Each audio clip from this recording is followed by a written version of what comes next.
Welcome everyone to episode 3 of the Men Are From Marz podcast, where I talk to a wonderful guest and they give us help on dating, relationships, and give us their unique perspective. Speaking of unique perspectives, my guest today is my good friend Yehee, who's going to be talking to us, welcome, who's going to be talking to us about dating with disabilities. So why don't you tell us? Or at least just mine. Okay, well, hers. Yeah, you're right. With her specific one, which is Cerebral Palsy. Cerebral Palsy. Why don't you tell us about that? What's that? What's? Give us the breakdown for people who might not be in the know. It's generally caused by premature birth, not always, but it's a form of brain injury, if you will. And I was born 3 months early, and I was born not breathing for a little bit, and you know how your brain gets when you don't get oxygen. Yeah, not good. So part of the brain kind of shuts down in a sense. I don't remember the exact word for that part of the brain. I actually did some research on it, like specifically, and I have a YouTube video on that from a while ago, but I shut that down. So anyway, and so it's kind of partial paralysis, if you will. And it affects everyone differently. It could affect just like one toe or like your entire body. But I'm pretty middle of the ground there as far as severity goes. Like, it affects my legs and like my right arm. And I guess does it really affect your right arm? Yeah, like I'm left-handed, and if you hang around me a little while, you know that like my right arm's a little stiffer than my left or something like that. I didn't know that. I thought it was just so. I don't know. Y'all can't really see. Maybe we could bring out but my crutches are in your Twitter photo anyway. Okay, well, maybe we'll bring it out as a prop. Sure. But so you have leg braces. I do. Which I'll put it up for the people watching. Leg braces. Leg braces. And your crutches. Amen. And hella fucking tattoos that we can get into as well. Sure. That was such a compromising angle. Oh my god. God damn it. Okay. It was just to show off the braces. Chill. Everyone chill out. But so you've been using these leg braces since you've been basically born, in a sense. Yeah. Yeah. I have had different ones. I was born in Korea. They weren't like the most high tech at the time. I mean, like 95 medical field with like this, you know, disability that's not very common, especially in Korea. It's like yeah. But I used to have that. You know. Have you watched Forrest Gump and he runs with the braces? Yes. I used to have those metal ones. When I was little. So you were very fucking uncomfortable. Yeah. I was so happy to get out of those, but yeah, I've pretty much had these in my entire life. And my other ones are like Princess Pink. Oh god. But then after a while, when I got like an adult job, I decided I want to change my straps to black, and I got like tattoo designs on it, of course. Ah, and little swallows and butterflies and hearts and stuff. Love it. Yeah. So I know that you were like super interested in doing this podcast and getting on. Just because, one, it's super fun. Who wouldn't want to be on this goddamn podcast, talk about relationships and dating? But I was also super hyped because of just being able to talk about it and just talking about and showing kind of awareness, exposure to people with disability, you know, cerebral palsy or otherwise. Yeah. And, you know, and part of the reason why I wanted to do this because I went through a lot of my life, pretty much my entire life, with no representation of like me. And so I felt like I was excluded in this, like, I'm a female and I identify as a woman and I'm very feminine. Yeah. But for a long time I rejected me even being able to be feminine because I'm like, who am I? You know, I don't look like these people. So for a long time I was like not wanting to look girly or feminine or anything like that just because I felt as if I couldn't be. Damn. So. He says, "Look at the camera more, my dude." Tell this guy to shut up. He's not running the show. No, I mean that's a very important, good point. I mean, it's like, yeah, I mean it's like that representation, right? It's like people don't know about these types of struggles, but if someone were to watch this, who has been in your shoes or has been in your leg braces, they would be able to relate more and be like, oh, this is badass. So I guess maybe we could start like kind of have you faced any unique difficulties? That's too general. Let's with dating, I mean.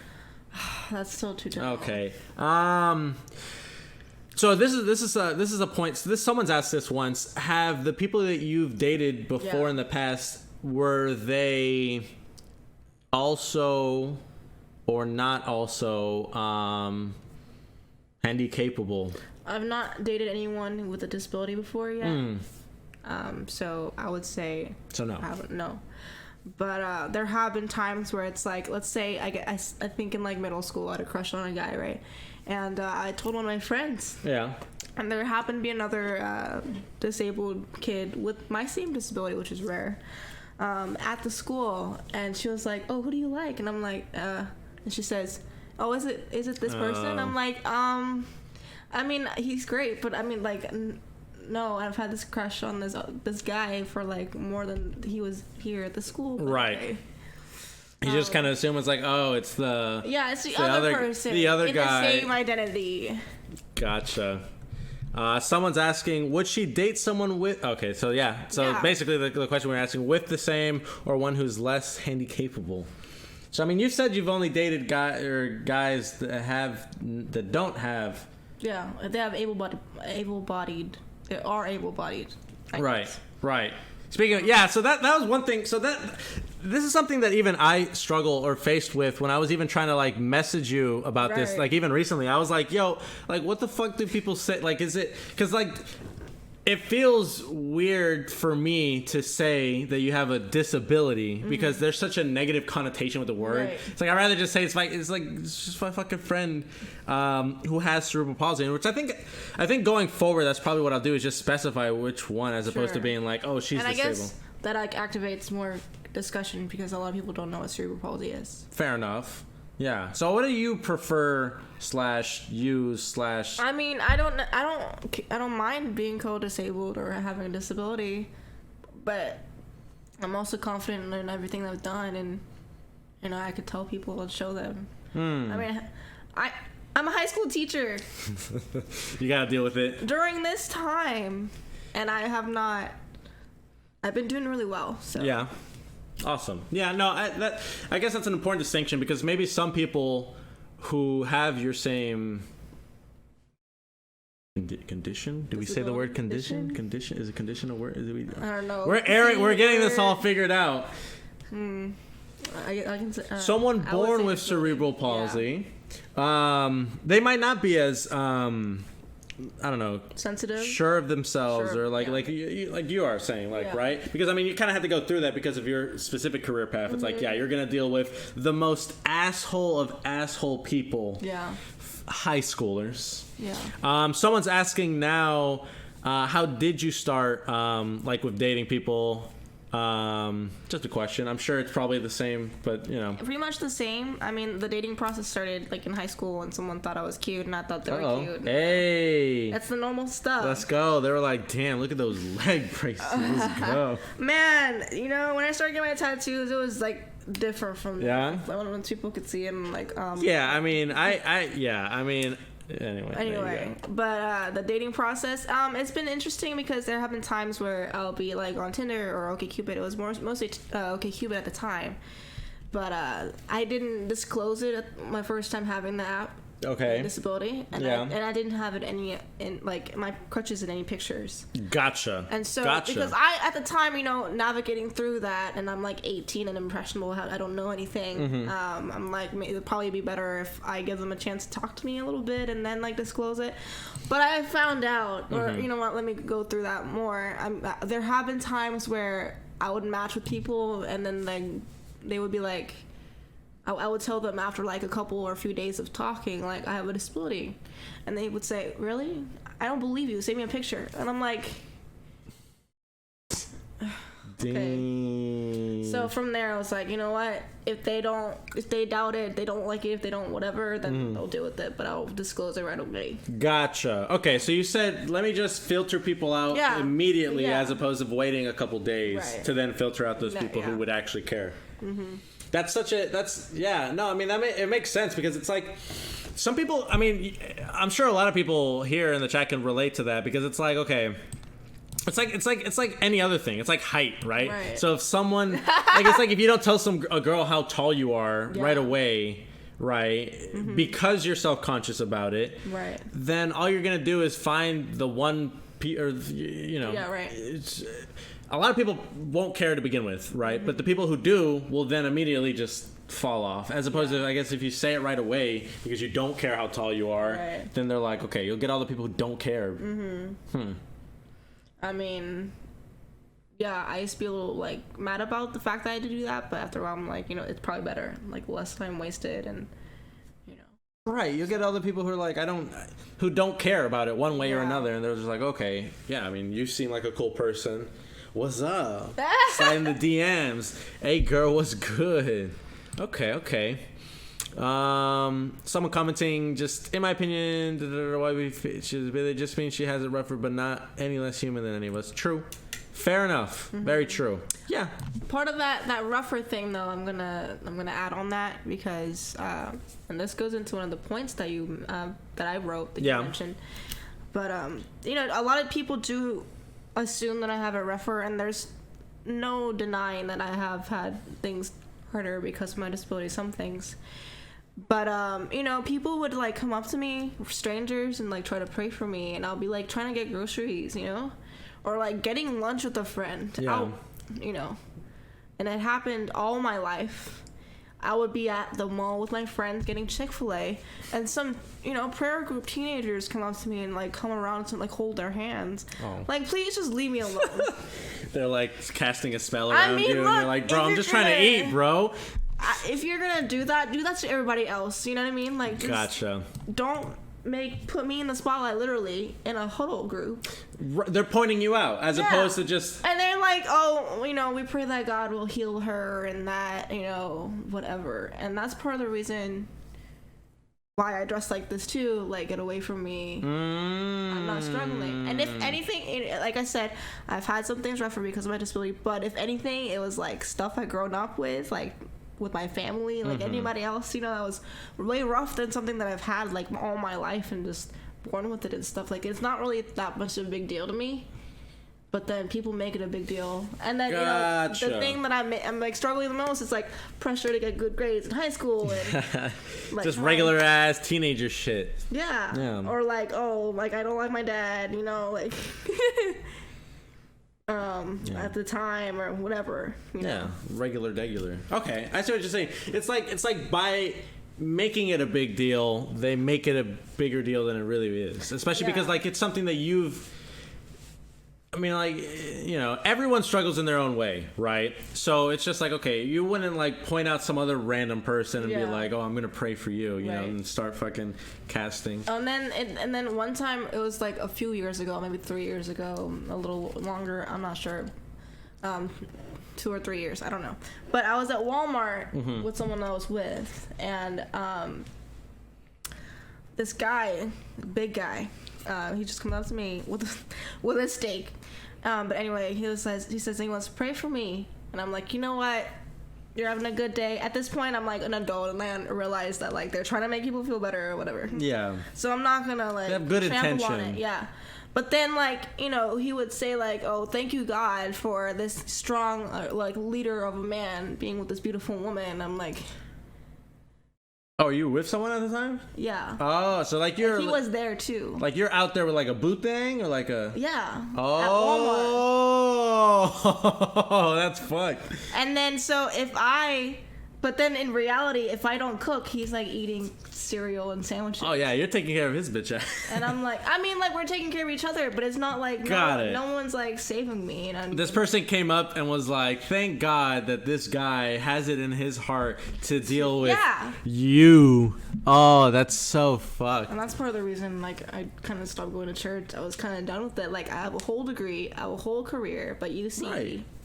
You're overcoming how you were born, basically. Like a lot of people. Like everyone's expectations, honestly. It's like, damn. I don't know.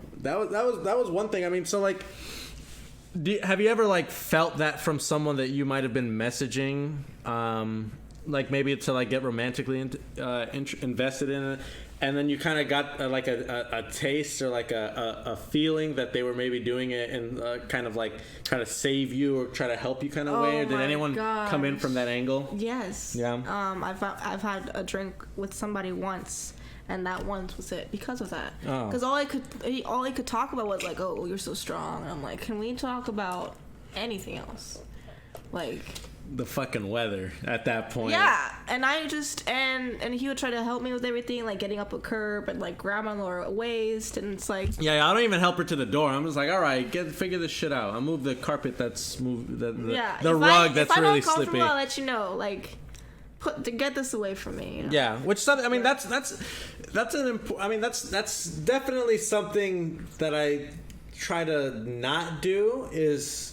If there's something that you can do, yeah. I'm not like, oh, yay! Can I help you with the right? Because it's like you got it, you fucking got it, right? Yeah. But that sucks. So this dude was like, oh man, you know, I just want to tell you that like you're so strong. You're like I can't imagine so strong for overcoming.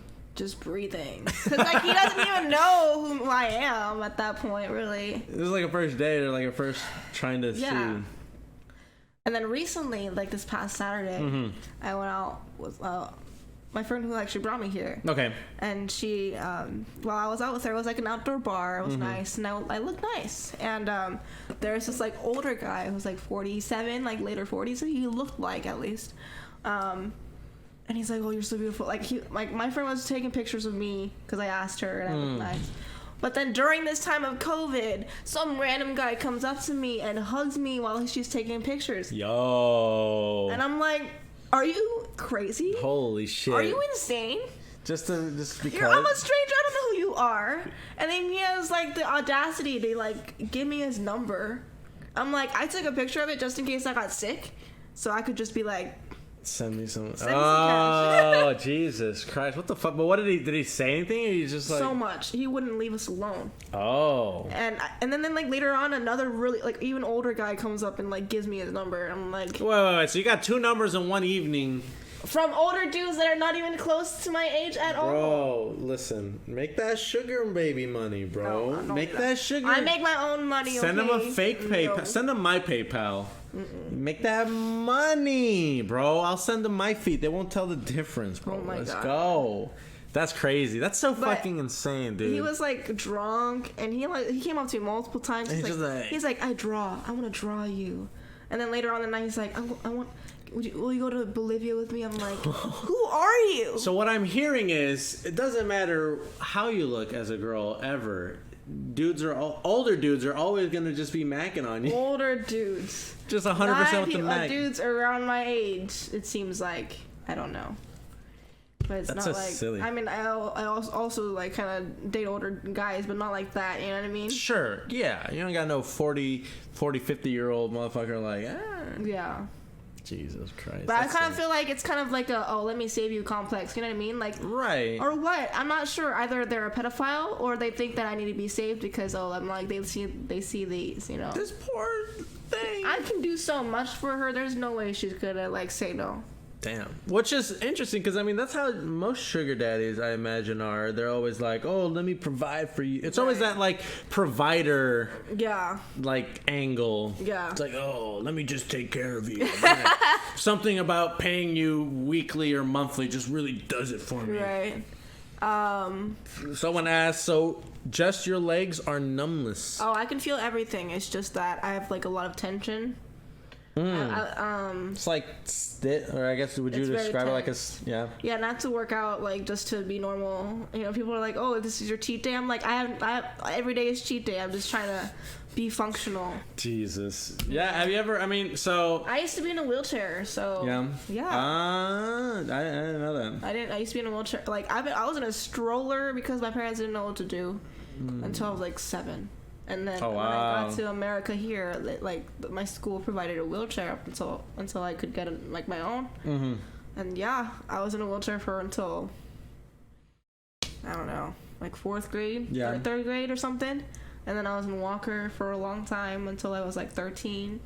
And since then, I got on crutches. So crutches, bro, and she fucking zooming. Stop. It's great, man. Okay. There's one question that we didn't answer. It says, why would you feel? Oh, wait, we talked about that. Yeah. That's good. Some of the other points that I had brought up were, I guess, I mean, we kind of touched on, I don't know if you had everything. Yeah. So, I mean, you don't have any. Has anyone ever been mad when you told them that you had their disabilities? I think you only said that you had that one guy who was like, "Oh, really? Prove it." Mm-hmm. Right? I don't think anyone would really be mad at me, but there was one time where like I was hanging out with some friends in college, and we were playing like Cards Against Humanity or something. But my crutches happened to be in the corner, like kind of hid away, and then like my friends like they got them for me because I had to get up to go to the bathroom, and there was this like new guy who came in who he didn't see me stand up ever. I was just like sitting the whole time, and I was wearing pants. And he's like, "Whoa," you know. He was like, "I didn't know you would be like disabled. You look too cute. You're too fun." I'm like, "What? Too cute and fun? What? You're too cute and fun. There's no way you could be." Oh, that's rough. Yeah. That's rough. Jesus Christ. I think someone said something in the chat. Is it awkward trying to get intimate with individuals? No, not really. Probably at all. not more than regular. I mean, from what I understand, you're kind of like a man killer. Stop. Back in like college and company. No. No comment. No comment. No comment. No comment. No, I don't have. It's not really awkward at all. It's just kind of. I mean, I guess you make it awkward. I feel like it's about the level of confidence you exude too. Okay. Because at that point, I feel like kind of they're willing to deal, or like not deal with it, but like, you know, they know what they're getting. Right. Especially if you're disclosing it right away and like, you're taking some time to talk. Like, hopefully, I don't know. I've not had any awkward moments trying to do that. So. But I have had a lot of even friends ask me like, "Do you feel anything, or how do you do it?" You know. No, I mean, I'm sure that's so. I mean, that was part of the reason why I opened up the questions on Instagram and Twitter, because I was like, oh, you know, we're trying to open and answer any questions that people could have in terms of that, and I'm sure that's like one of the first things that people thinks of, especially when they think of like a disabled folk. It's like, like, yeah. You know, it's like, what's going on? You know, blah, blah, blah. I mean, but I'm not going to lie. I mean, when I've seen images or videos, there have been times when I was younger, where it's like, you know, I can't even really, no one can stretch that much, right? Like, whenever you look at really weird, well, not weird, but everyone, they're like doing the splits. I'm like, I can't do that. You're most people probably can't even fucking. Right, but you know, when I was like a teenager, my impressionable mind was like, oh, I'm gonna be so boring. Damn. That wasn't the case. That's not. I want to be sad now. Stop. That's rough, man. I'm sad now. Nah. I'm sad now. People around the world looking at porn like, why can't? It's like, is this what it's gonna be like? Oh my gosh. I feel like everybody does that though. Exactly. I mean, hopefully that's what we get out of today is realizing that a lot of it's all universal, right? Mm-hmm. It doesn't matter if someone's in a wheelchair and crutches or anything. Everyone had shitty time growing up. Yeah. High school sucked for a lot of people. Oh, but hey, it didn't stop me from getting the experience of like in high school there was a room where I was like getting around so much that I couldn't feel it. It has to be my butt or something. Oh, so, people are saying that? Seriously? Yeah, my senior year of high school for sure. They were like, oh, she must, you know. The other one. Fuck, that's crazy. That sucks. That's so silly. That's such a high school experience. I love to. Well, that's fucking garbage. I hate. And now you teach these people. Right. That's horrible. That's horrible. Ugh. I hate that. I could have got my whole life. That sucks. Okay. So, I think we touched on a lot already. Yeah. And we got some good points from the audience. I'm trying to think of other points. So that's one thing is I don't think you're as active, or at least I know that you're not as active on social media and stuff as other people, right? So a big part of what I like to do is ask is if people, They have handles, they have things too. No. Well, like have weird have weird DMs or like people who message them online and stuff. Oh, right? Well, I was on social media for a little while in college. Okay. I quit it. But yeah, there have been like people on my DMs just, making me an object as anybody else, to be honest. Amen. But there has been one follower that I had, I cannot forget this. It was like chair chaser or something, or wheelchair chaser. Yeah. I'm like, yikes. It's like an account specifically for people like. Yeah, I guess like a chubby chaser, but like a chair chaser. Fetish, oh boy. Can I have some food from the microwave? That's fine. But jeez, it'll update. That's crazy. That's there's a stalker for everyone out there. Yeah. Someone out there wants to sniff something of yours. I'm trying to think. But at least now, so I mean, now you're in a nice, loving relationship, right? Mm-hmm. That's good, right? It is very good. How did that? It comes with learning and I don't know, just being chill, focusing yourself, and drop anybody if they make you feel terrible. Right? Weren't you trying to help a guy recently try to get on like dates and stuff? Oh my gosh, yes, and he might even be watching. Who knows? Amen. Oh good. My God. But then they kind of ended up falling for me, and I'm not gonna get too much on that in case but I don't know. Yeah. I'm good at Tinder profiles. I can make one for you. Yes, she has actually helped me on a couple. You've helped me with the one I had back a little bit ago, right? I've totally made somebody else's, and then they got like 3 matches immediately. Yeah, so that's a big pro tip for y'all. Just send your profile to friends of yours that are girls, and they'll tell you immediately, like, this is fucking stupid, change this, you need to boom this, like, pictures. What do you usually think is, do you usually have to help them with, like, the bio or the pic? Everything. Everything? Fair enough. Okay, here's a rundown. Yeah. Help the people out there. This is part of the podcast. And you know what, like, I feel like girls are just as bad at their bios and pictures. One thing that I never do is use filters. Like, if I'm not gonna if I'm gonna disclose my disability, I'm gonna disclose what I look like for sure. I'm not crapping on anybody who uses filters, but if it's like all you use, I don't know. Yeah, bro. No one wants to see the puppy. Remember, people were using the fucking the dog filter for so long on Snapchat. That shit was fucking aggravating. I mean, no. Oh god. I've used it a couple times. Oh god. Hey, if you scroll through my photos, like. I don't want to hear it. I don't want to hear it. But so you think it was a lot of like everything basically? Well, okay, look. So here's how you do pictures. Okay. Men have more photos of you smiling and with your body open rather than like ooh, meh. Okay. Like sitting back and chilling with like you look like you're socializing with other people.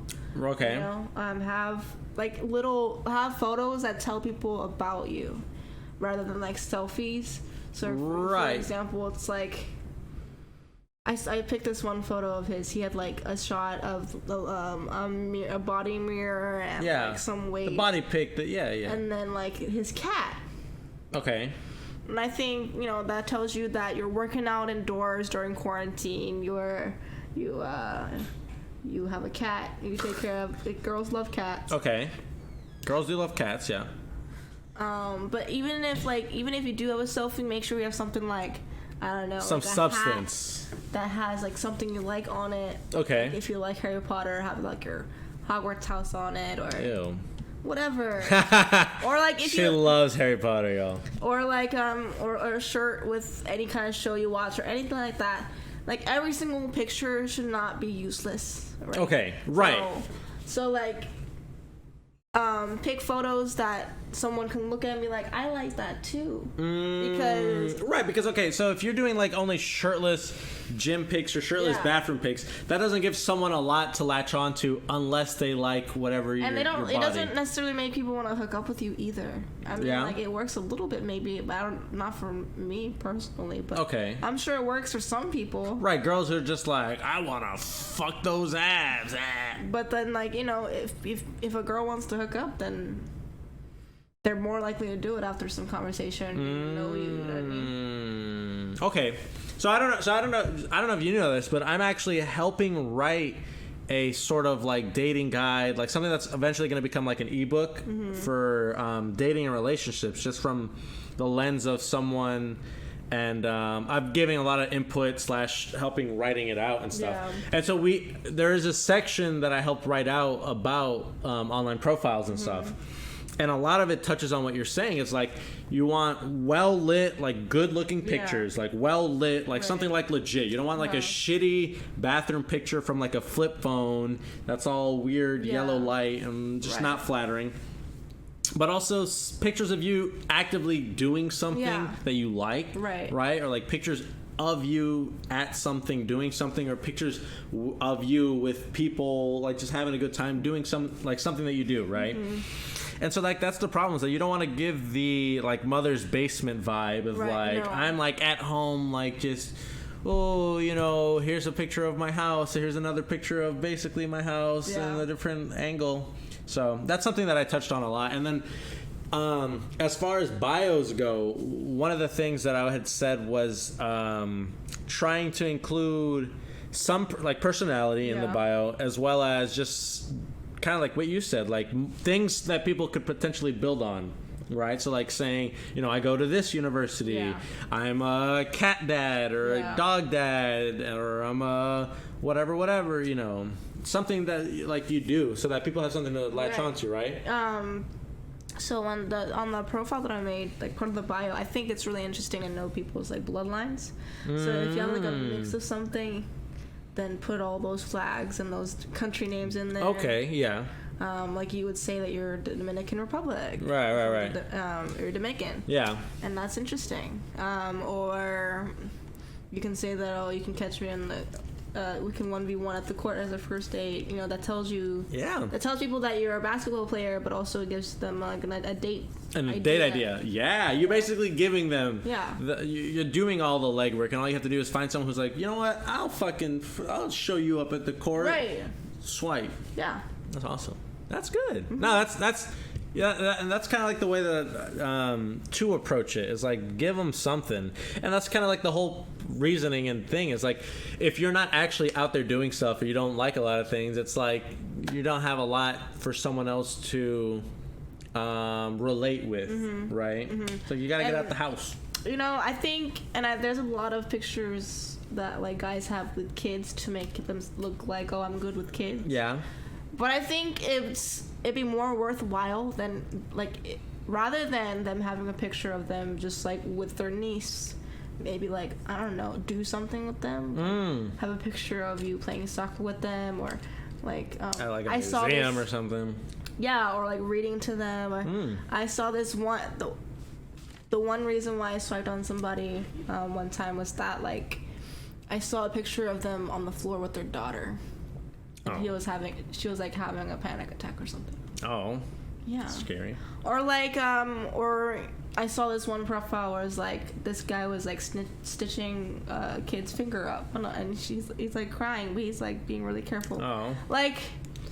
Oh my god. That's gonna get someone to swipe on you for sure. Like steady hands. Okay, calm down, chill out. No, exactly. I wholeheartedly agree. It's something. So a lot of the people. So part of the book guide or whatever that I'm writing to is for a lot of people that are kind of like more like online, people who are like on the computers a lot and stuff.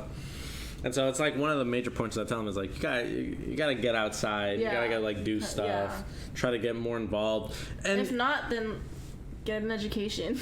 Okay, fair enough. I mean, you'll definitely meet people by way of just having to be into classes with a bunch of people. Right, but not only that, but it's like if you don't have if you like don't go out very much, at least you could be like, well, I spent all this time getting a master's degree. Sure, fair enough. And then be like, oh, master's degree. I guess whatever. Find people who care and like that money. Fuck that. I'm hating on it. I'm going to grad school, so.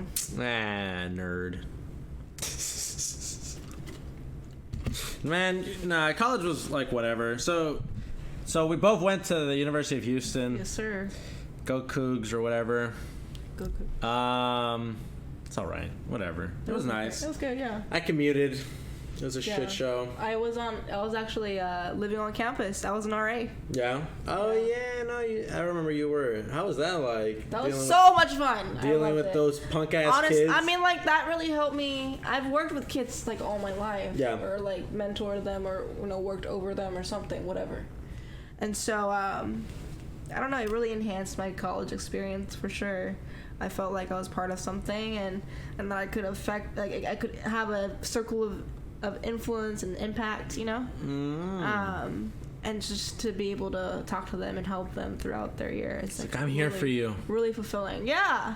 Like there would be a resident that I had who was, watching over, and there's like a study area right across. There was a study area right across where I was dorming at. Yeah. And she's one of my residents, and she was just studying, and she does it a lot. Like she did a lot of all-nighters, and I would nerds. She was trying to get into dentist school, okay? What are you gonna study for to be a dentist? Oh my goodness. You just gotta right into people's heads. That's fine. But yeah, I would give her like snacks to eat while she's studying, and it was just the best. I loved it. Oh. Yeah, I didn't do crazy. I don't think I did a lot of stuff. I didn't even go to a single game or anything. I mean, yeah, I went to one game. Whatever. I'm not. I don't know. Doesn't look like I play sports. No. I'm more of a read a book person. Yeah, but I don't even know what I do. I used to work out a lot until this Rona thing. So this I'm thinking, the wheels are spinning. What are some different first dates that kind of stood out for you, or the ones that you remember? Are there any that stand out? In relation to like my disability, or just in general, I guess. Listen, your disability doesn't define you. Oh, thank you so much. Yeah, not really in particular. Oh, there's a lot of coffee dates, or like well, what? There's this one person I went on a date with, and he was like a math teacher also. Okay. Or he was like fired pretty quickly. So y'all were doing like equations on napkins, all God. Seductively. I thought that was what's gonna happen. But then like, he liked weird music, and then he like wore, like, he was just odd. Yeah. He wore black nail polish, but not in like a sexy way. Is there a sexy way to wear black nail polish? He was just all around odd, and I just couldn't do it. I thought, hey, it's kind of cute. Like, he's a math teacher. Mm-hmm. And then I was like, no. No? So they threw you off because their appearance when they were like on the date wasn't the same as what you had thought, or he like put vape juice in his vape like during stoplights. Like that's like he cared about his vape a lot, and then. Oh, so this was like a 420 swag lord. Yeah, basically. Okay. So I didn't expect that at all. The lesson there is to not be a 420 fucking vape god. Well, I saw some of your friends. I don't know. Wow. Okay, chill. Don't talk crazy about them. Leave those guys alone. Those guys in the Discord. Sorry. Shout out to the Discord. I love them. Leave them alone. They're good guys. Okay, fair enough. There's this one guy I went on a date with a few times, like 2 or 3 times. He only liked jazz. Like, just jazz. You like jazz? Fucking B-movie. So that was weird? That was weird to you because you only listen to jazz? Like, he didn't like anything else, and I was like, oh my god. So he's only bumping Coltrane and just fucking straight jazz? Yeah. Like, just that. And then, like, I don't know, he just kind of tried to get serious a little too fast. And I didn't. Which isn't for everyone. Yeah. Right? Some girls might be like, shit, let's go. Yeah. But others, It was like the 3rd date, and he like wanted to kiss, and then I gave it to him, but I was like, this isn't it. Yeah. This isn't it. I don't know. Sometimes you just feel it. You're like, no. Well, okay. So let's get on that point a little bit more. So, one interesting topic that I like to think about a lot is the thought of something being creepy. Yeah. Or someone being creepy. Sure. Because we've had this conversation a little bit. I'm good, y'all. I'm really good. No. Okay. Yeah. So it was like creepy, because in my head, what is creepy to one person in one situation, might be something that like completely turns on or is super attractive to someone else. Yeah. Maybe even in the same situation, right? Sure. So it's like, that's something to kind of reconcile for a lot of guys who are maybe putting themselves out there, is like recognizing that like, you aren't going to be for everyone. Yeah. And not everyone's for you. Right. And you got to navigate to find the people who are most or more like you, right? Yeah. And I think the best thing to do when you're not it for somebody is just be cool about it. Because the chances of them coming back is higher if you're cool. Yes, 100%. That's a giant. You're the person that a girl would call if they really do need some nighttime love. Dick. No, you're 100% right. You're 100% right, because that's something that I know I've heard from girls, and it's just like, if you just think about it, I mean, like, imagine a girl. Yeah. How many times a girl has to let someone down, some poor dude down, and right. the feedback that they get, or the angriness. Well, fuck you, stupid slut. I didn't even want you anyway. Yeah. And then, like, all that bullshit, right? No. So imagine the fresh breath of air it would be if you got let down by someone and you're like, hey, cool, no problem. Yeah. All good, I understand, right? There was one time I had a really big crush on someone I worked with, a co-RA. Yeah. And he had, like, 4.0. He, like, played nerd basketball, and nerd. He was on track for pre-med and extreme nerd. But then he also skateboarded, and he had like a bunch of tattoos. Like, he might was, like, be cool. He was like a cool nerd. Yeah. You know? And I've never went. I don't think I've ever went like a serious crush without telling anybody. Or without telling them first, or telling them. Period. Even when I was in like 5th grade, I put on a Valentine's Day card, like, I like you. I put like a little Hershey bar on it, and I got rejected. But like, tiny violin. But I had a big crush on someone I worked with, and I told him, he was like, look, I just want to be friends, but hey, if you need space just to like deal with this, it's fine. But I'm cool with still like hanging out, and we had like tea every week at like 10 p.m. on Fridays or whatever, Sundays. That was what we did. And that's part of the reason why I liked him, because like he was cool, and I could talk to him about stuff without him being like, oh, let me I'm falling for you. Yeah. Or I guess what you were saying is like, I'm like thirsting over you, like. Right. Yeah, he was like entirely cool, and we're just like jamming to music, and then it would like talk about literally anything, even like the Bible when I wasn't, and I'm not like religious or anything, and but yeah, it's super cool about it, which just made you even more attractive. You're like, fuck. Isn't that so funny how that works? Is like, the less someone's like super like needy or like desperate for a crumb of coochie, the more attractive they are. Right. It's like when when they're like, oh, whatever, like it's all good, no problem. No, not even that. It's more like, oh, that's cool. Like it's not like, because that sounds kind of defensive. Okay, fair enough. But if you like genuinely, most people can feel it's genuine, or like, then fuck yeah, because I mean, there have been people like, oh yeah, no, it's fine, but like they actually, I didn't even they're actually whining about it. Yes, right. But when they're actually like confident in the fact that they're like, I'm good, I don't need your crumb of coochie, thank you. Like, I genuinely enjoy you as like a friend, and whatever. And so he was a senior in college at the time, and I was a sophomore. And so he was gonna graduate that year. And I remember the next year I was an RA again, and he came back to visit, and he brought a box of tea that we drank the year before, and I was like, I'm gonna cry. Shake my head. So I hate much. nerds, bro. Guys like that make me look bad, bro. I don't got it in me to do all that cute shit, It was bro. not that hard. I ain't got it in me, bro. It was sleepy time tea. I do. I think I do know that. Sleepy time tea. Is it like a blue box? Yeah.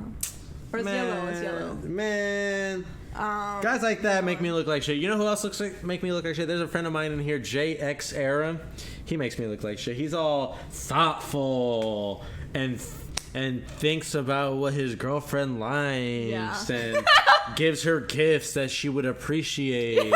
Fucking bullshit, bro. Makes me look bad. I'm not romantic. I don't know. I'm not like very... You don't have to be romantic. You just have to know about the other person. I'm good at that. Look, see? He knows here. Shut up, bro. You'll get great. her... He'll get her like great. something that she like really enjoys.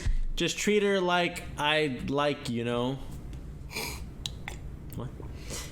Just treat her like I like, you know? What? Nah, he's all like, listen, babe, I know how much you like X thing, so here's X thing. That's kind of like and the flowers. person I'm seeing is like so.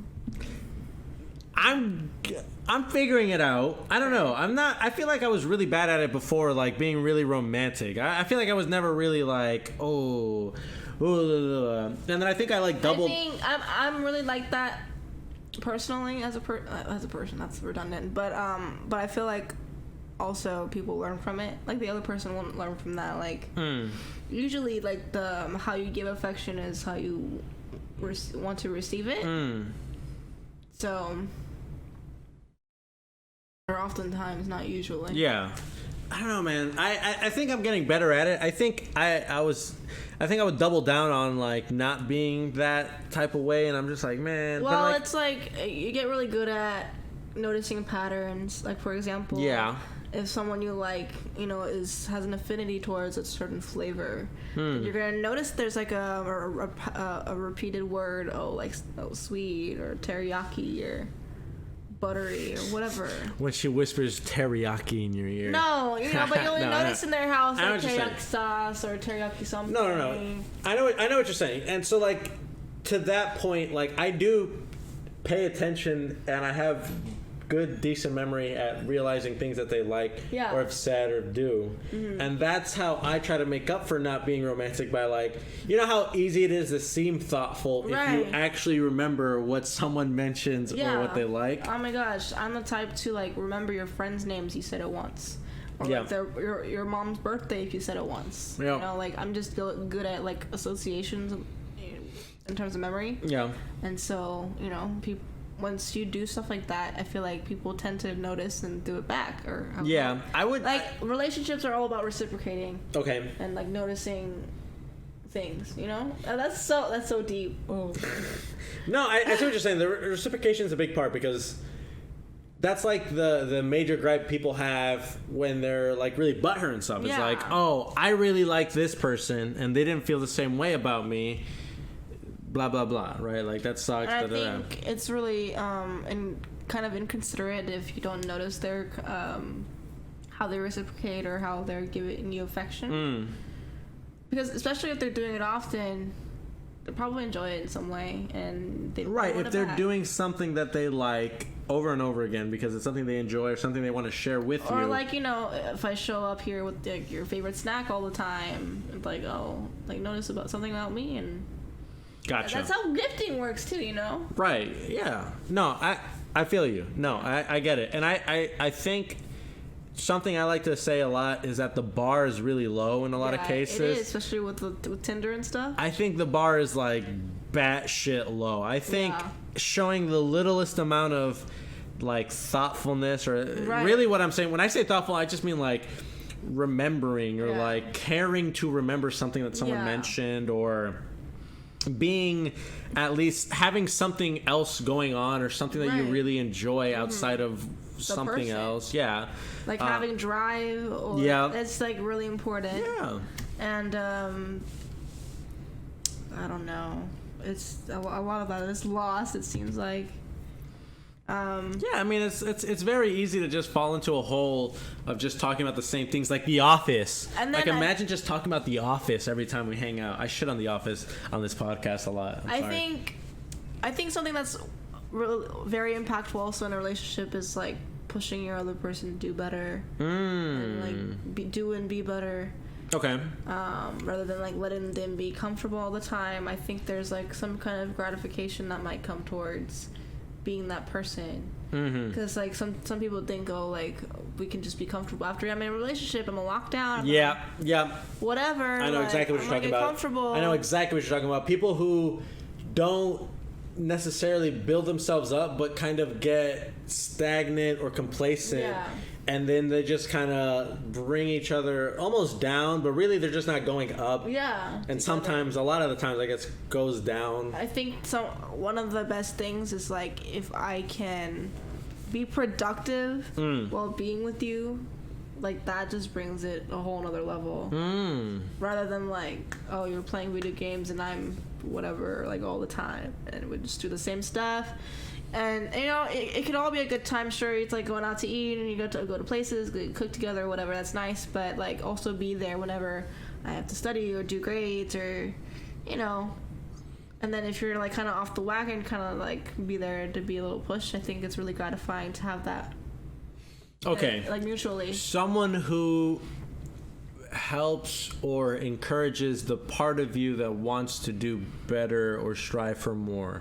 Something like that. I feel like, like humans are so capable of so much and they have so much potential, and I think that's part of the, I mean, so not to cut you off, but like I think that's part of the reason why I go more for relationships as opposed to just kind of like flings. Randomly banging around, because like I see the value in a relationship where two people can try to do more together or build on something, right? So I think, you know, there doesn't even need to be a label on it necessarily, but that kind of. Yeah, I mean, this could be friend relationships, or this could be like just people you know, or like just in general relationships or people that are together. Someone's saying that means it's good for a woman to nag the man to make more money for her. Okay. Great reaction. I make my own money. I make my own money. Big coughs. That went on my nose. Jeez, that was outrageous. That's how great that comment was. So let's break this comment down. We just got a really great question. This is good. I can work with this. This is actually what I live for.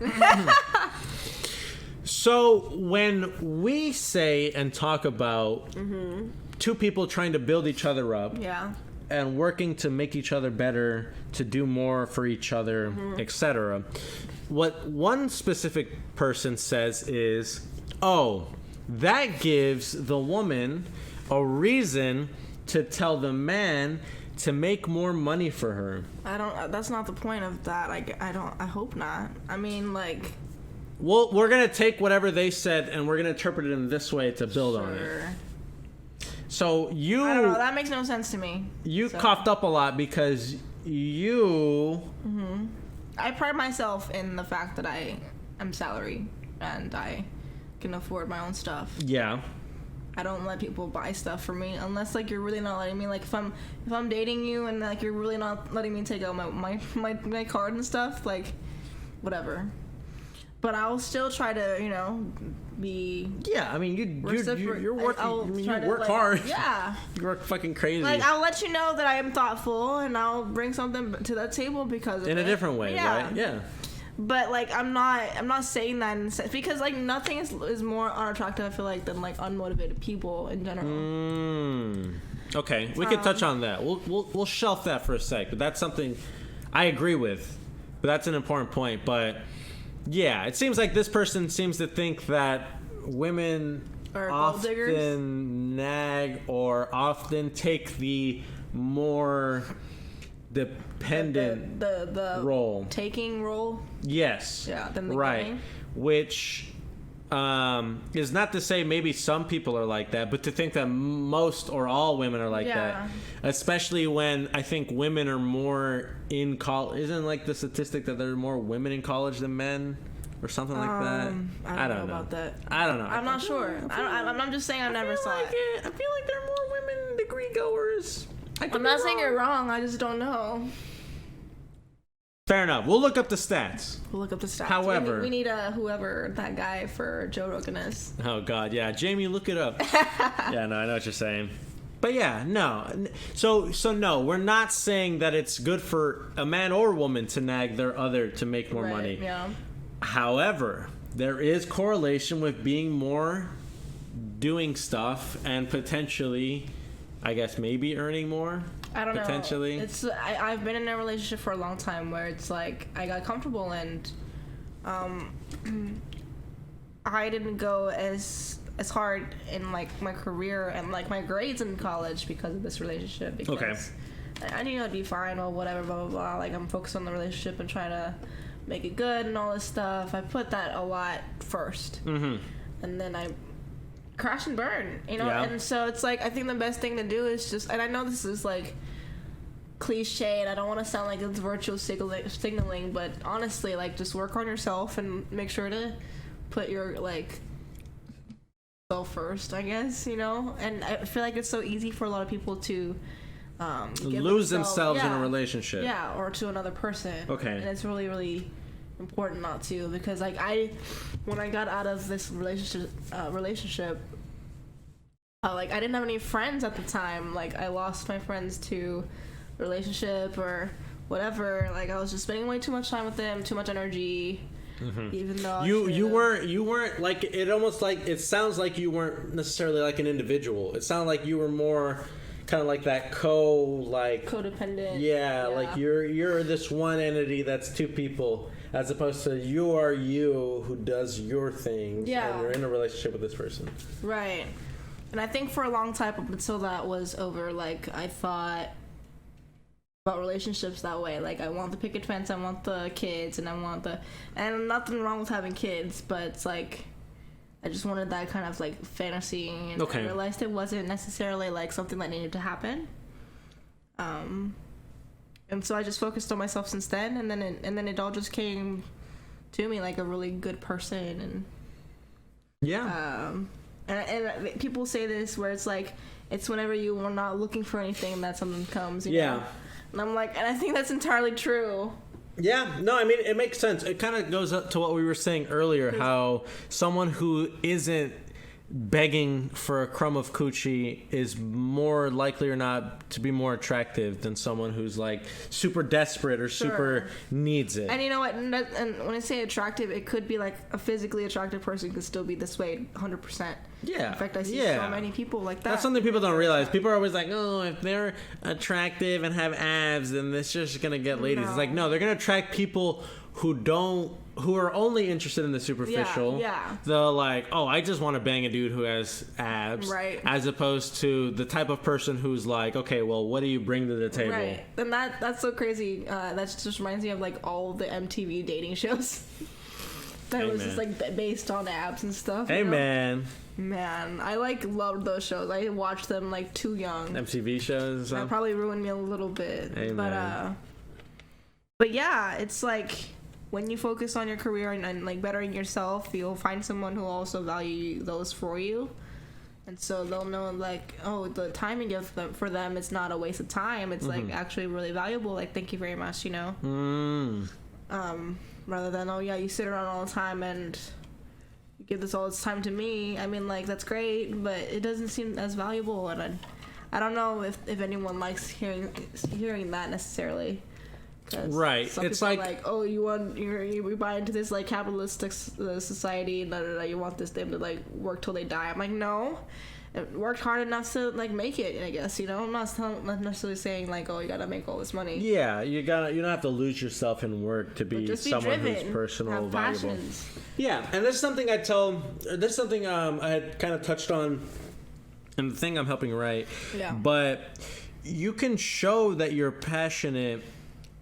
Like, showing that you're passionate about something, literally anything, is something that people can relate to, right? So the example I use, funnily enough, is about someone who, like, is really passionate about, like, math, right? I don't know if maybe you can help me flesh this out a little better, but I said that, like, to the outside world, maybe someone who's passionate about math might not be like, they might not get it, right? They're like, oh, how can you like math? But if someone who's really passionate about it explains, like, I love how, you know, when I look at equations and functions, they work themselves out in ways that are like, you know, they work out like graphs, like beautiful graphs. Because, like, well, first of all, you don't necessarily have to know, like, memorize all the functions, because you can get to them by knowing other things. And it all makes sense. It actually, you know, comes all together.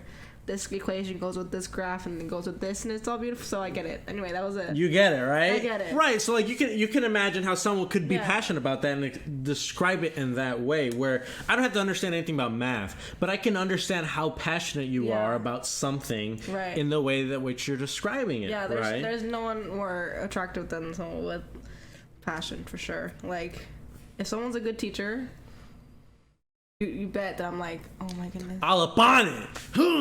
No. Oh my god, you care so much about your students, and oh my god, you want to make an impact. Come on. Oh god. No, I mean, yeah, no, I mean, I agree, right? Oh, my shirt says mathlete. Mathlete. Mathlete. Look at that. Yeah, that's good. I'm glad we made that math point. Yeah. But it's because it's true. It's like, and I don't know. I had a friend that kind of he kind of disagreed with the idea that, or he kind of like questioned or wasn't sure about why it was that women were so interested in like passion. Like passion was such a big thing that women look for. Like if there was like, I think it was like a study that like women looked at a list of traits and they would pick out the top 3 that were more attractive or something. This is a while since this friend mentioned it. But I think passion was one of the big ones. And he's like, well, what if I'm just like not a passionate guy?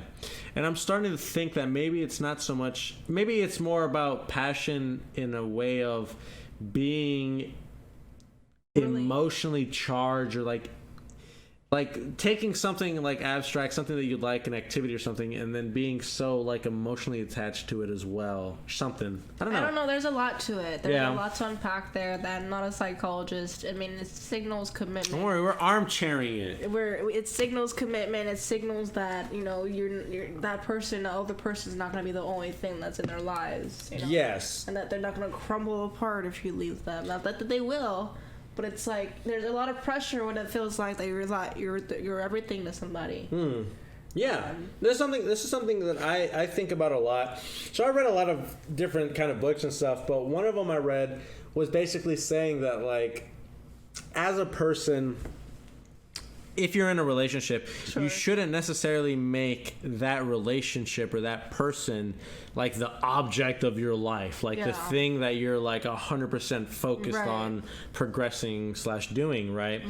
Because in a type of way, you kind of lose, you become, you're not the type of person that work on something else and progress on something. Like if you make your entire life that other person or that pursuit, you kind of lose your way, or you kind of, you know, it's kind of, I don't know, it's somewhat related to what you were mentioning earlier. I'm just trying to piece it together. I don't know. But then I don't know. I get kind of hesitant when I talk about this a little bit because, you know, there's a lot of parents who love their kids. Yes. And their kids are everything to them, and I don't necessarily think that's bad either. So I'm not really, you know, I can't necessarily say, oh, someone can't be your everything. I can't say that. But I don't know. I've just seen it so much where it's like people have lost their potential because they just got really settled to this one person. And they're both just really comfortable in their own spots together, and then they just live their lives doing the same thing, not really like going anywhere. And you know, some people, that's okay, depending on where they come from. Like, you know, if you really came from a rough background or you went through a lot of traumas, just being comfortable is just heaven to you, which I understand. Right. It's like it's like, man, you've been through so much. It's like, for sure, go make that family, do those things, have that comfort, because you've had to like struggle or you have to like go overcome stuff. But it's like, personally, I've had so much drive. I've had to like, you know, prove everybody like that I can do the same thing, doing 3 times as much. And so like for me personally, I can't date anybody who is just like not confident in themselves or wanting to do better, you know. Okay. Because I came from an immigrant family. Sure. I came here because I couldn't go to school in Korea. Like, they thought I was literally, like, mentally handicapped. Oh, yeah? At the same time, and that, they told my parents that, I'd be too much for the teachers to handle, so I can't be going there. So I, like, was sent to, like, a special ed school where they, like, just taught me the Korean alphabet forever. And that was it. That was the most amount of expectations Jesus. I had. They're like, oh, you can get through this? That's great.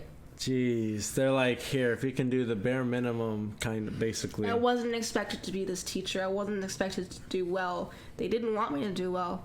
I remember when my parents or my dad got a chance to, like, move my family here. I had to learn English, and I was put into classes, and I was doing so well. Even as, like, a 5-year-old, I was in a class of 13-year-olds. Like, I was just soaking up all the language. Those Korean genes. The Korean genes. And she's godlike at StarCraft. No, I'm kidding. Nah. God, I'm so bad. I'm so bad at video games. Yeah. I'll answer that in a second. Yeah. But, and so I remember being, like, heavily bullied. Like, someone put me in the center of a classroom. Mind you, I'm still in a stroller. Oh, yeah, I because you have said to, that like, was wait for my mom to come get me. Yeah. A student pushed me into the center of the classroom, pushed all the desks out so I couldn't go anywhere. And I was just left to sit there, like, crying by myself. Oh, that's terrible. That's terrible. And that's how it is in Korea. It's like, people think it's so great, and no, it's like, oh, it's K-pop, beautiful, but with that comes the conformity, and, like, I hear it's rough. I hear it's definitely difficult because of the standards, and especially, like, what the parents uphold to is, like, very... It's like, the reason... Look, Korea's only, like, a 70-year-old country, South Korea, right? And for them to rise to power and to, like, prosperity as like, this fast... Like... Yeah, there's no time to waste. You have to do well in school. You have to go to college. You have to, like, get this desk job at Samsung and... Or like... SKT. Yeah, or, like, be a doctor or whatever, so you can contribute to society, have a family, and keep it going. There's but, a lot like, of pressure. I was different. A lot of pressure. You know, but I was already expected to not be good or not be smart. Like, as soon as I was born, the doctors were like, "Oh, she's not gonna walk. She's not gonna talk." They set the bar low for you. Like, I was gonna be a vegetable. That was the expectation. And so I remember when I was preparing to come here, it was like I took, like, an aptitude test. Or, like, a creativity test or something. I did really well. And I did better than, like, a lot of the kids who are not disabled. Sure. And one of the parents was like, she's not supposed to be smarter than my kid. She's not supposed to be doing that. Oh, no. She's not supposed to have gotten a score. She was mad at me, my mom, and, like, the test, you know? She's like, there's no way that my child... There's no way. And so I came here, or, like, my parents brought me here. Like, I'm so... blessed and thankful for that opportunity. Not everyone can do that. I realized that. Yeah. And so I was able to navigate through school and get a degree in math of all things, and then, like, going through all that bullying, not being able to go to school. Now I'm a teacher. It's like I'm really thankful for the spot that I am in. They're teaching you Hangul, and you're over here learning hardest math in the goddamn world. Right. They're like, oh, you're dumb. Oh, here I am learning. Yeah. Straight up math major. Theory math. Like, we're literally not going to use. I don't even know what calculus is. So tangent of a circle. And so for me to be at that spot, and now I'm, like, teaching children, I'm like, gosh. Amen. Maybe all those prayers did work. Maybe. So we have some questions. Sure. What is the way to make a man happy in a relationship, and how does one make a woman happy in a relationship? I think it all has to do with that reciprocation that we talked about. What is the way to make a man happy in a relationship, and how does one make a woman happy in a relationship? How do you make the person you're with happy in a relationship? Generally, no matter who it is, like, give them privacy or space, and, like, trust them. Okay. And if you can't trust them, like, definitely, like, quit it, because it's just, like, a downhill from there. Okay. Like, if you feel compelled to, like, check their phones, you either think you can't trust them, or you like are not confident in yourself. Either way, there's something that's I feel like it turns into, like, toxicity after that. Okay. Yeah. I think so. I'm trying to think. If I'm in a relationship with someone, how do I make them happy? I think being thoughtful and attentive. So if someone says something or wants to do something, I think understanding that.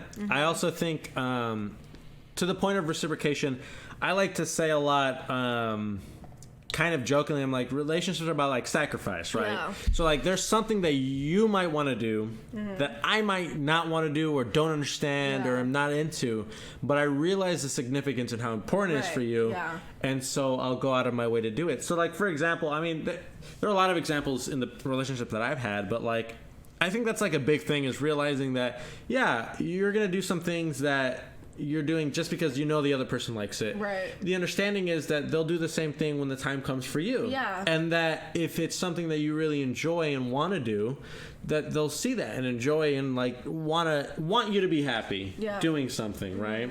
So if my girlfriend wants to watch Twilight and I hate Twilight and think it's stupid, maybe I'll watch it, and say that we'll watch something else as well. My girlfriend really wants to watch fucking Twilight. I don't want to watch that shit. I don't want to watch that shit. There's something that you'll love you'll love hearing me say in relation to this. I just love like just going on walks in the neighborhood with the other person. Partially because I've thought of me and my pace. I'm kind of like slower, I guess. Oh. Like physically. Oh. Like walking. I would have never. But yeah, and because I've in the past like self-conscious about that, and still kind of like, for example, for graduation, I'd be self-conscious about walking across the stage because I'm like, oh, there's like always people behind me, like waiting for me to like cross. So, like, damn. And there's like all these people watching me. So like, for me personally, going on a walk with somebody like, especially regularly, it's kind of intimate and it means a lot to you. It's meaningful. So if they hear that and then they're like, let's go for a little walk, I'm like, okay. I'm like about to cry. Right. So it's kind of like so okay, to tie that back into the question this person asked, right? Yeah. It's very dependent on the person that you're talking to, right? Right. In the case of you, doing something as seemingly mundane and everyday, right, like a walk, is super meaningful to you because of what she said. And in that case, doing something like watching Twilight with my girlfriend might be super meaningful, even if I want to just gouge my eyes out. Or it's like, she knows it's dumb, or maybe she doesn't think it's dumb, but it's also kind of romantic. Like fair enough. The fact that you'll sit through it for her, it's like, oh, let me love on you more later. Yeah, I'll probably end up watching it at some point. I'm not looking terrible. Bro, I don't want to watch Twilight, bro. It's not that bad. No one lives their life like, oh, let's watch some fucking Twilight in this bitch. Okay. I'm just a hater. I think my guilty pleasure is like musicals. I'll watch Sweeney Todd. Sweeney Todd's good. Sweeney Todd's amazing, bro. I'm gonna tell her that. I'll tell her I'll watch Twilight. Les Mis is amazing too. Which one? Les Mis. Les Miserables. Yeah. Les Miserables. Okay, whatever. So we kind of touched that. What is the way? I am from Marz indeed, and I have proof. Amen, Kushi. Are you supposed to be disabled? Yes, she is. Do you believe other people when they say you're beautiful? I think you were talking about this a little bit. Yeah, I do believe it now, but now, or like in the past. Yeah. Oh God, this is so bad. Can I even say that? With Korean standards, like I'm not beautiful. Yeah, the plastic surgery. Yeah, like I have. That's all I know. I have a monolids, which is not sought after. I have like a lower nose bridge, and then like I have crutches. Like that's the biggest thing. You have crutches? Wow. And so my mom's a very traditional conservative woman from Korea, and she does have like the general like idea of what Korean society might think. Sure. I got you. And so for a long time, she was like, "Oh, who would find you like good enough to marry, or good enough like who would like you for that long?" Things like that. So I heard that for a long time. She's like worrying in a motherly way that still makes you feel like shit. Absolute trash. Fuck. And so I grew up hearing that. So for a long time, I didn't believe when people they gave me compliments. But now, having gone through like bad relationships, having gone through like my dad. Some self-discovery. Well, like, yeah, I had a lot of family issues. So there was like some domestic violence a lot of my life, not from my personal relationships, like romantically, but just in family, and then, you know, being from another country, not having seen my family a lot and things like that. Like a lot of stuff. I've been through a lot of things in my 25 years. But it's like, after realizing everything I've done, I'm like, you know what, I'm pretty okay. You know, I used to want to be the pretty girls from high school. They're all popular and they got invited to stuff, but a lot of them are, you know, they're like, they have their own things. And yeah, you don't their even own know. things, and I'm like, you know what, I've done a lot. I've got this degree, and I'm like pursuing another one, and it's like, you know, I'm fucking like a nerd.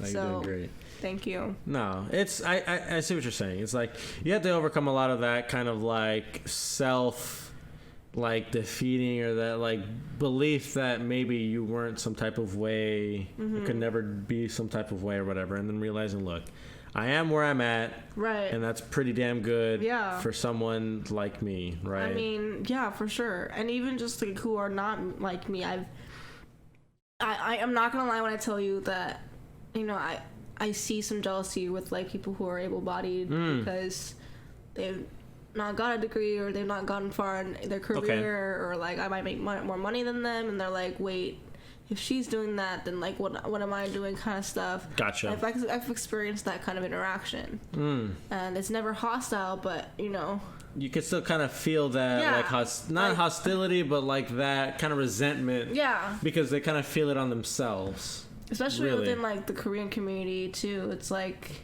I feel like if I were to mess up, they'd like kind of low key be like, oh, their version of bless their hearts, you know. Damn. So.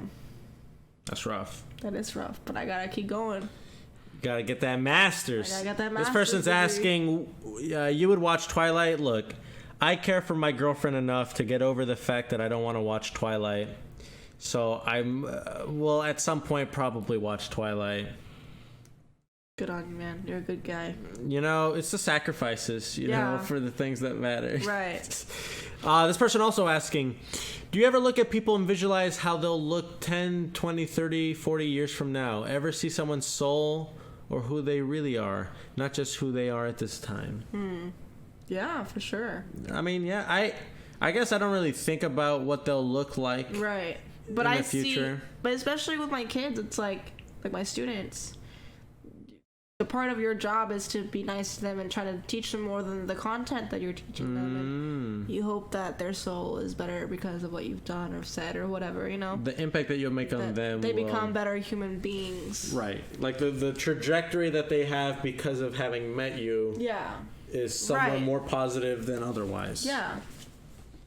Because I've noticed like different interactions with my own students. It's like, you know, for example, I've went my entire life with people trying to like run out of their way to get the door for me, when really that might be inconvenient sometimes because they're like way up there and I can get my own door, but now I have to like walk faster to get to the door. Like, just let me get my own door. But now it's like, you know, like I said, like my students will just be like, if I ask them, oh, you want me to get it for you? Like in an annoyed way, they'll be like, yeah. Like, they'll forget that I have the disability, or they know what I'm capable of, and they've seen me around school, or they've seen me work, and they're like, oh, she can do that. I'm not bothered by the fact that I'm asking this. I'm still being a brat, but not in like a jerk kind of way. I'm not an asshole. I'm just a brat. Yeah. But I've had former students ask me if I'm walking towards the door, like, would you like for me to help you, rather than like, oh, you know, which it's like, is fuck, really, I have to open the door for the fucking crippled girl. Yeah. Which is really impactful. I feel like, you know. You feel like they might have taken that second or two to think about, okay, like, does she want to just do it herself because she can, or is she in a situation where it'd be just better for me to help more expedient? Yeah, yeah.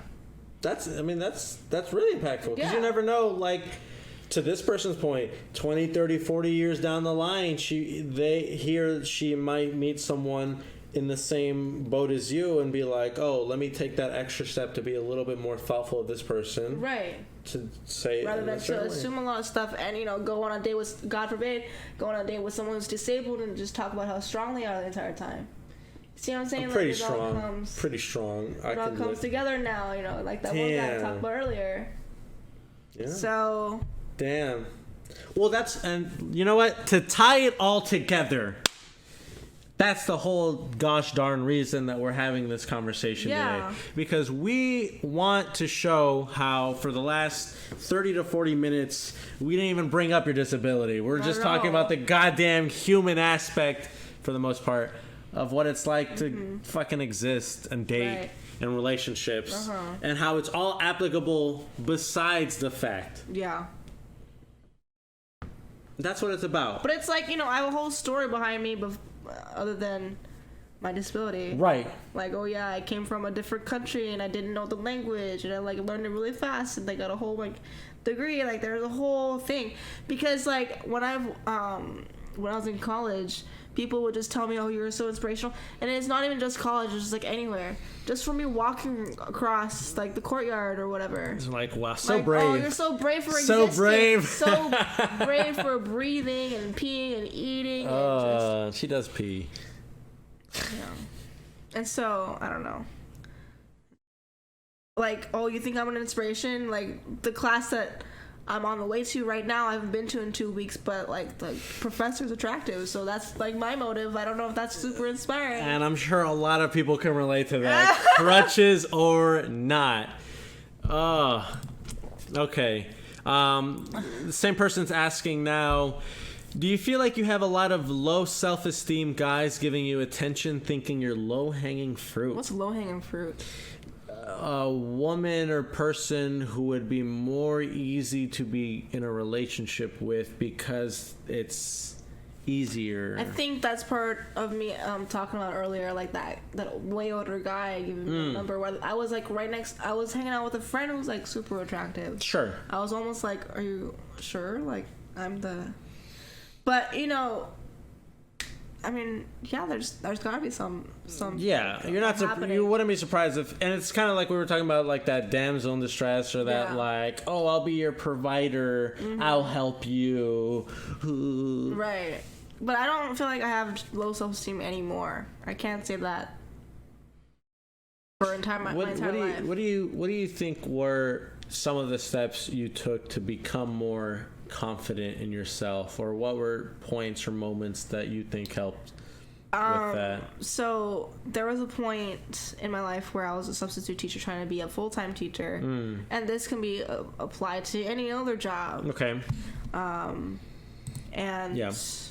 what is it, like I was offered a long-term position as a substitute teacher for like a math class, and so, you know, I was like, you know what, screw trying to date or be with people. Like, I'm gonna focus on my getting the career, job done. Like doing my job really well. And that was like the start of everything, I feel like. And then I'm not gonna, this is gonna sound so dumb, go to the gym, work out. Wow. Why? Nah, fuck you, I don't want to go to the gym. Gym's dumb. Or like be active. Like, I mean, like, don't go to the gym just to be like hot for other people. But honestly, if you feel better, then you feel better. Yeah, a side effect of going and working out to the gym to be hot to other people, you might actually feel good yourself. Fair enough. But it's like, but you know, and it helps a lot also, like with my profession as a teacher, a lot of people kind of give up on just doing their best or themselves, taking care of themselves. But hey, if you can, you know, do a good job and stay in shape, like you feel like $1 million. Gotcha. If you're confident, competent, and I gotta find another C word. The other C. Then that's like, if you're confident in your job, especially, that's at least 40 hours a week. That you're... No, don't start doing math. No. She's about to start doing math on the podcast. Sorry. This is a dating relationship podcast. I'm not smart enough for no math. You're about to say 40 hours a week doing your job times 4 weeks, 52 weeks in a year. That's a lot of time. Oh my That's God. a lot of time to Don't do feel no good basic arithmetic on this podcast. But like I said, hey, if you're not looking for it, I'll come to you. I feel like that's true. So you'll find someone who's also driven and focus on their work and stuff, and you'll mutually find someone who'll value your time and that you'll value their time, and it will just be a cohesive. Fall into place. Yeah, fall into place perfectly. People don't depend on each other. I think part of the but reason. you can build with each other. I think part of the reason why, like, you know, dating sites don't work. They do work, but obviously not a lot. Okay. It's just because, like, there ends up being expectations, and then a lot of.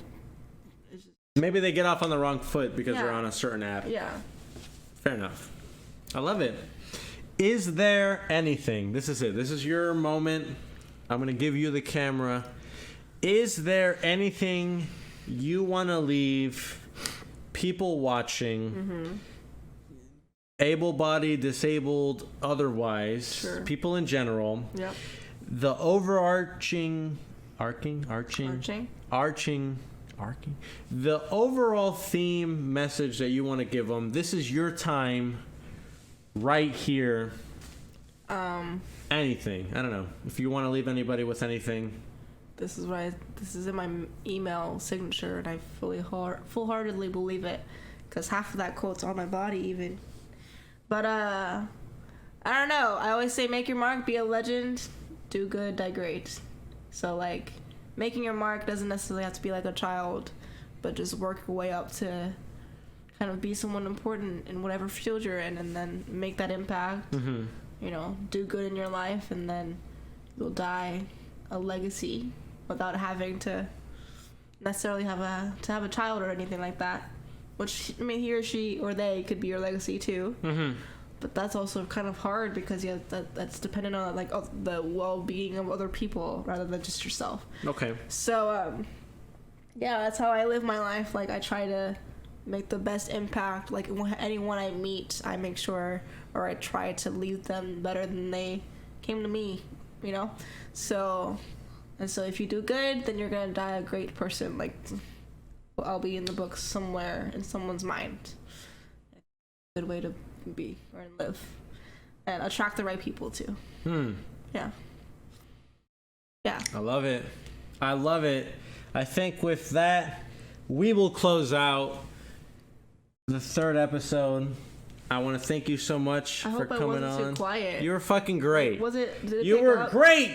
God damn it, they picked up everything that you put down. Good. I really do appreciate you for having you on. Sure. I hope that we helped a lot of people in their dating life or in their life. In their life, and that people got to see a unique perspective that they might not have seen before. Yeah. And I love it. I've got so much more to say. That's why we'll do it on. We'll get another one. Yeah. Get another book. We'll do it. Get another episode. Let's do it. I'm excited. I really do appreciate it. I hope you all appreciated it. And we're going to end this video and talk. Thank you so much. We're doing this show live on Twitch, if you're catching this on YouTube, or if you're listening to us anywhere podcasts are. I want to thank you all so much, and to have a great one. Goodbyes. Math is great. Oh my God. No.